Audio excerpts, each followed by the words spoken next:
Elizabeth, and I'm going to show you how I make kimchi. So first, we're going to look at the ingredients. I'm going to start with Napa Cabbage.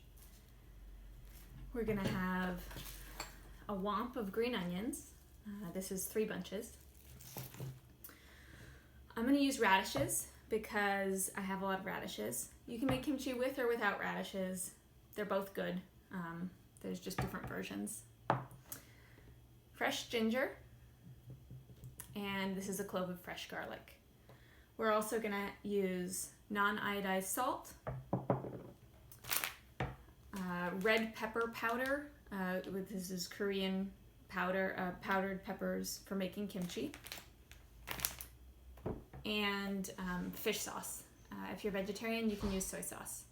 So kimchi is made starting as a dry salting, and we're going to use this dry salting method to draw moisture out of this very watery cabbage so that we can have a lot of juice when we pack the kimchi into the fermenting vessel. It also helps to start making some of these crisp vegetables a little bit more limp so that we can squeeze more air spaces out of them. So the first thing that I'm going to do is I'm going to take this cabbage and I'm going to chop it into bite-sized pieces.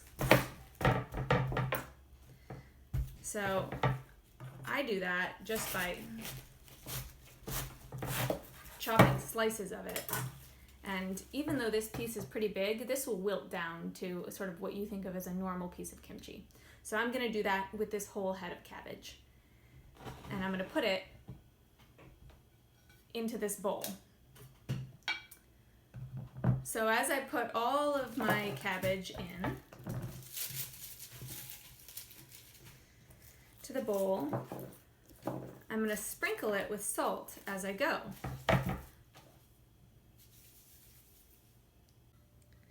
So I want to show you what the cabbage looks like after I'm done cutting it. It's pretty voluminous here, and I've just sprinkled the salt over. So we'll let that sit for about 20 minutes and it'll start to wilt, you'll see. And in the meantime, I'm going to chop these radishes into small bite-sized pieces. So this is the cabbage mixed with some of the radishes. I didn't use all of those. And it's been sitting with the salt for about half an hour. And you can see it's starting to lose some of its sort of firmness and starting to be pretty wet. And you can help the salt penetrate in by sort of mixing it around. So I'll give this maybe another 15 minutes or so until it's wilty enough to sort of proceed with adding the other ingredients. So it's been about 5 more minutes and you can see it's much more wilted now, and we've got some liquid pooling in the bottom here. You might ask how much salt total I sprinkled on this. Probably about 2 tablespoons. That's a good amount to have in mind for sort of 1 whole cabbage worth. So we're going to start adding the seasonings now that we've got the base. So we'll start with, those 3 bunches of green onions chopped up into sort of bite-sized pieces. They'll disintegrate. Put those in there. And then that ginger and garlic that we had out earlier, I've grated on the fine holes of a box grater, but you could do it on anything. Note, it's actually not, this is just 1 clove of garlic, and this is about a thumb of ginger. It's actually not that much garlic or ginger. You might be tempted to think that more garlic or more ginger is better, but in the case of kimchi, that's not true. Too much garlic can make the kimchi actually quite bitter. So we'll add those in, and then we'll add in maybe about a tablespoon of fish sauce. It's not exact. Something like that. And then the hot pepper powder. So depending on how spicy you like it, you can go sort of mild or more aggressive on this. And then we're going to mix it. If you use your hands to mix it like I'm about to, know that your hands might burn a little bit. You can wear gloves or you can use a spoon. But you want to massage it all together and make sure that all the parts get the seasoning on them. So this is the fun part. Really massage it all in together, and after a while you can start to say like, hey, is that red enough for me? Or you can taste one and say, oh, is this going to be enough spice for me? Is it too salty? Is there something else it's gonna need? I just tasted that. It tastes good to me. I like it on the spicier side, and I think this is gonna be on the spicier side. So I put about 3/4 of a cup in of that pepper powder in for this kimchi here. Once it's all nice and mixed like this, then we can start packing it into the jar that we're going to use. So again, clean wide mouth mason jar, the size that you're going to need for a cabbage. If you don't have these big ones, you can use 2 small ones, that's fine. And you're really just going to start shoving it in. It can help to have a funnel. I have one, but you probably don't, so I won't demonstrate with one. Shove it in sort of a little bit at a time. And then you're going to use your knuckles in the jar to pack it down until there's no empty space. So you do that with another heap of it. More. You might make a mess of your table. That's okay. It's all good fun.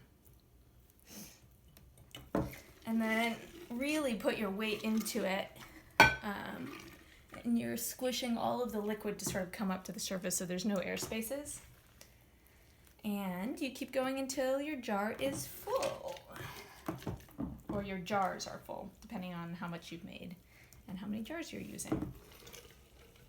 So I've jammed all of the kimchi fixings into these 2 jars. So this is how much that batch of kimchi that you were looking at made.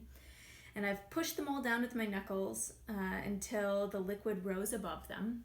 And in these 2 jars cases, I've actually put a weight on top.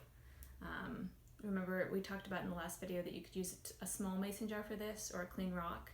Or in the case of kimchi, it's not strictly necessary, but it is helpful to have something to push the cabbage below the liquid level as it's fermenting.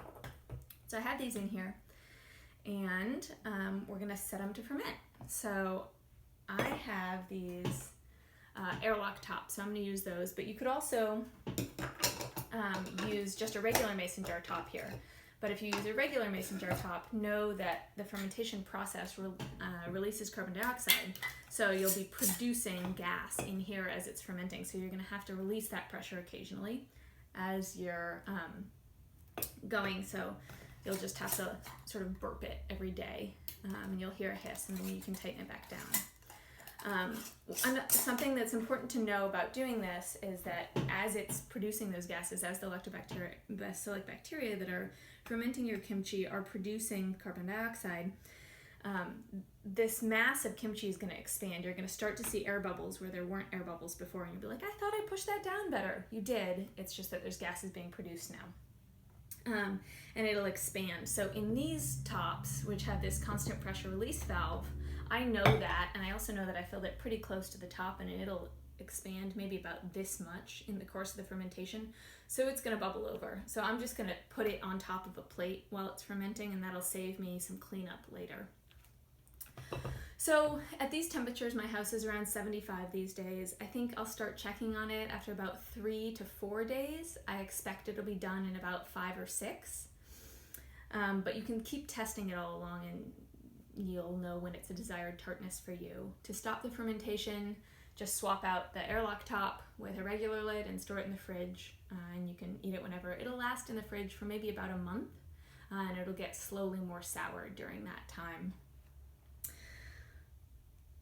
Let me know how it goes for you if you try this, and if you have any questions, and happy kimchi making.